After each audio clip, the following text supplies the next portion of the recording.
In this video, I'll show you how to verify your email address on Discord. Let's get started.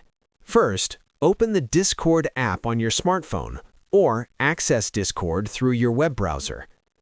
Next, tap on the profile icon in the bottom right corner of the screen. Now, tap on Settings at the top. In the Settings menu, select Account. At the top, you'll see an option to add or verify your email address. Tap on Add Email or tap on the email option if it's already there.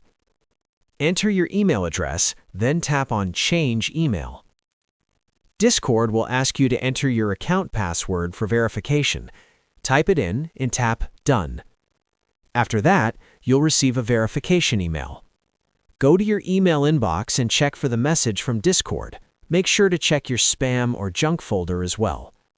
Open the email and tap on Verify Email. Choose your preferred browser if prompted, then open the verification link. Finally, tap on Continue to Discord to complete the process. And that's it. Your email address is now verified on Discord.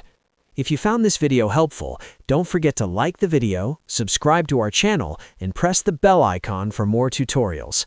Thanks for watching.